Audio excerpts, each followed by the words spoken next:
ध्रुव की कथा एक प्रेरणादायक कहानी। राजा उत्तानपाद ब्रह्मा जी के मानस पुत्र स्वयंभू मनु के पुत्र थे। उनकी सनीति एवं सुरुचि नामक दो पत्नियां थीं। उन्हें सुनीति से ध्रुव एवं सुरुचि से उत्तम नामक पुत्र प्राप्त हुए। वे दोनों राजकुमारों से समान प्रेम करते थे। यद्यपि सुनीति ध्रुव के साथ साथ उत्तम को भी अपना पुत्र मानती थी, तथापि रानी सुरुचि ध्रुव और सुनीति से ईर्ष्या और घृणा करती थी। वह सदा उन्हें नीचा दिखाने के अवसर ढूंढती रहती थी। एक बार उत्तानपाद उत्तम को गोद में लिए प्यार कर रहे थे, तभी ध्रुव भी वहां आ गया। उत्तम को पिता की गोद में बैठा देखकर वह भी उनकी गोद में जा बैठा। यह बात सुरुचि को नहीं जंची। उसने ध्रुव को पिता की गोद से नीचे खींचकर कटु वचन सुनाए। ध्रुव रोते हुए माता सुनीति के पास गया और सब कुछ बता दिया। वह उसे समझाते हुए बोली, वत्स, भले ही कोई तुम्हारा अपमान करे, किंतु तुम अपने मन में दूसरों के लिए अमंगल की इच्छा कभी मत करना। जो मनुष्य दूसरों को दुख देता है, उसे स्वयं ही उसका फल भोगना पड़ता है।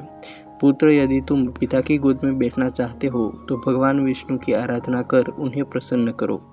उनकी कृपा से ही तुम्हारे पितामह स्वयंभू मनु को दुर्लभ लौकिक और अलौकिक सुख भोगने के बाद मोक्ष की प्राप्ति हुई थी। इसलिए पुत्र, तुम भी उनकी आराधना में लग जाओ। केवल वे ही तुम्हारे दुखों को दूर कर सकते हैं।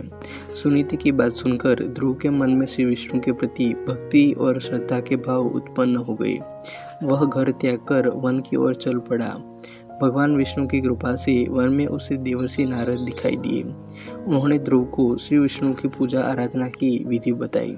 ध्रुव ने यमुना के जल में स्नान किया और निराहार रहकर एकाग्र मन से श्री विष्णु की आराधना करने लगा। 5 महीने बीतने के बाद वह पैर के एक अंगूठे पर स्थिर होकर तपस्या करने लगा। धीरे धीरे उसका तेज बढ़ता गया। उसके तप से तीनों लोग कंपायमान हो उठे। जब उसके अंगूठे के भार से पृथ्वी दबने लगी, तब भगवान विष्णु भक्त ध्रुव के समक्ष प्रकट हो गए और उसकी इच्छा पूछी। ध्रुव भावविभोर होकर बोला, भगवान, जब मेरी माता सुरुचि ने अपमानजनक शब्द कहकर मुझे पिता की गोद से उतारा दिया था, तब माता सुनीति ने के कहने पर मैंने मन ही मन यह निश्चय किया था कि जो परब्रह्म भगवान श्री विष्णु इस संपूर्ण जगत के पिता है, उनके लिए सभी जीव एक समान है। अब मैं केवल उन्हीं की गोद में बैठूंगा। इसलिए यदि आप प्रसन्न होकर मुझे वर देना चाहते हैं तो मुझे अपनी गोद में स्थान प्रदान करें, जिससे कि मुझे उस स्थान से कोई उतार भी न सके। मेरी केवल इतनी सी अभिलाषा है।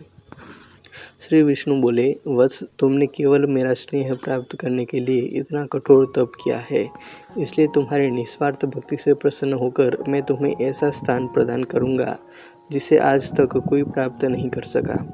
यह ब्रह्मांड मेरा अंश है और आकाश मेरी गोद है। मैं तुम्हें अपनी गोद में स्थान प्रदान करता हूँ। आज से तुम ध्रुव नामक तारे के रूप में स्थापित होकर ब्रह्मांड को प्रकाशमान करोगे।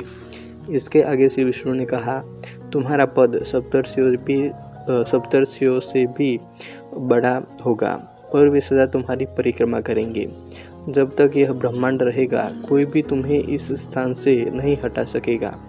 वत्स, अब तुम घर लौट जाओ। कुछ समय के बाद तुम्हारे पिता तुम्हें राज्य सौंपकर वन में चले जाएंगे। पृथ्वी पर 36,000 वर्षों तक धर्मपूर्वक राज्य भोग कर अंत में तुम मेरे पास आओगे। इतना कहकर भगवान विष्णु अंतर्ध्यान हो गए। इस प्रकार अपनी भक्ति से भगवान विष्णु को प्रसन्न कर बालक ध्रुव संसार में अमर हो गया। कहानी अच्छी लगी हो तो ऐसे ही और कहानियों के लिए वीडियो को लाइक, कमेंट और शेयर कर दीजिएगा। और चैनल को अभी तक सब्सक्राइब नहीं किया हो तो सब्सक्राइब कर लेना। मिलते हैं और एक वीडियो में। जय हिंद, वंदे मातरम।